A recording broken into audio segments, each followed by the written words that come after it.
Hello guys, and thank you so much for joining me on my channel. My name is Mikami. I'm an artist. I make time-lapse videos of my artwork. I also like to talk as much as I like to draw. This is my segment called Artchat.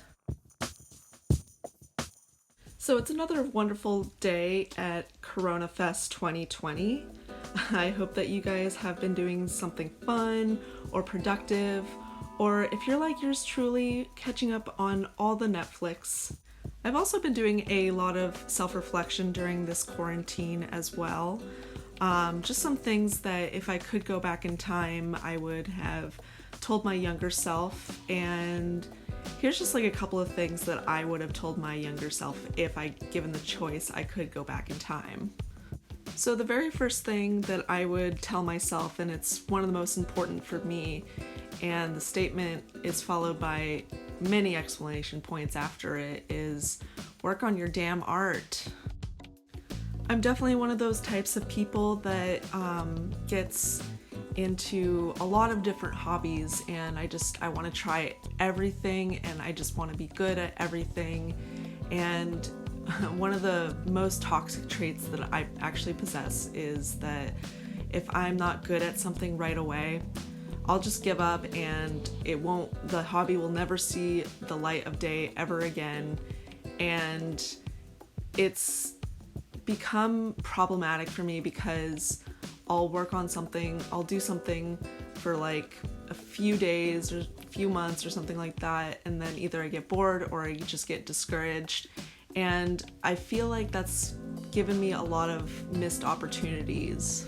Should have actually just been working on my art the whole time, because art has always been one of those hobbies I've had my entire life, and I just get distracted by learning other things. And I shouldn't really even be comparing myself. Whoever's listening to this, I implore you, never compare yourself to anybody. The only person you should be comparing yourself is to yourself. But me personally, I don't feel like my art is where it should be at this time. On that same note, and this is something I'm gonna tell myself right now, is that I need to stop being so hypercritical about myself, and I need to stop expecting to be good at something the first time around, and just good things take time as well. Another thing that I would have told my younger self if given the chance to travel back in time is I would say to focus on the important things.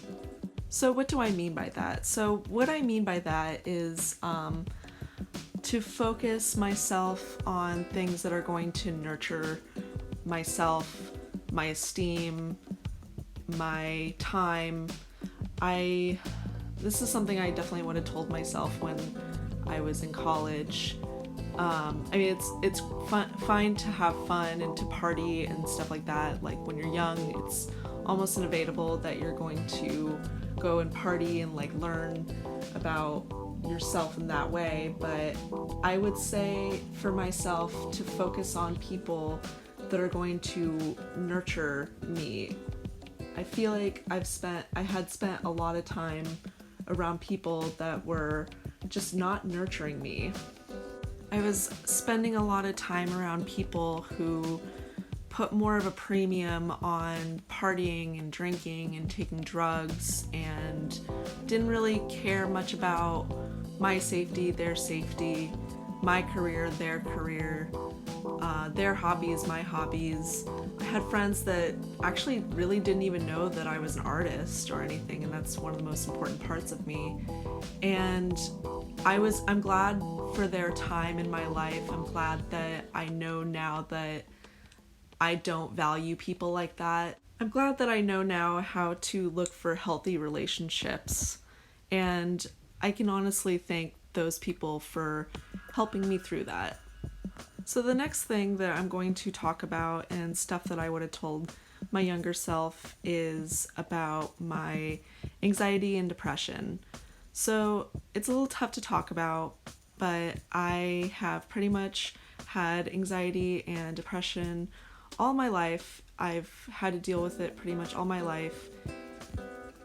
There have been times when my anxiety and depression have been its worst. I've also experienced times when my anxiety and depression were manageable. I've dealt with my anxiety and depression in numerous ways. I've seen therapists, I've had friends that I talk about my anxiety and depression with.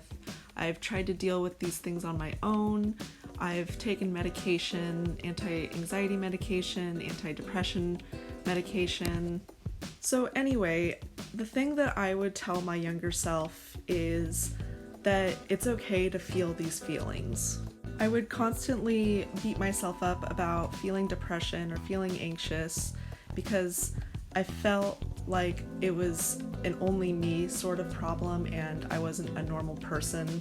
But of course these things are normal. It's normal to feel down, it's normal to feel anxious. And there was one part of my life where I was so depressed I couldn't even do really any artwork of my own. It was extremely hard to feel creative, and that's okay too. If you're feeling depressed and you can't do your craft, that is totally okay. And by the way, guys, I'm just speaking solely out of experience. I'm not trying to tell any of you to take medication or don't take medication, or feeling better is as simple as just telling yourself to feel better. I'm not saying any of those things at all.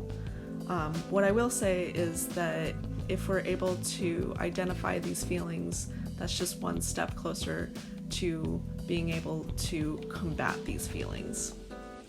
Well, anyway, guys, thank you so much again for joining me back on my channel and watching yet another installment of Artchat. I want to say that I would feel very appreciative if any of you wanted to like and subscribe my videos. I also have an Instagram. It's at MikamiSF on Instagram. I would definitely feel so much happiness if you guys followed me, DM me.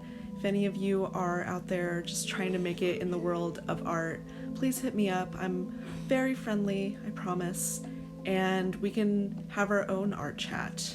Anyway, guys, thank you again so much for joining me, and I hope you have a wonderful rest of your day. Bye-bye.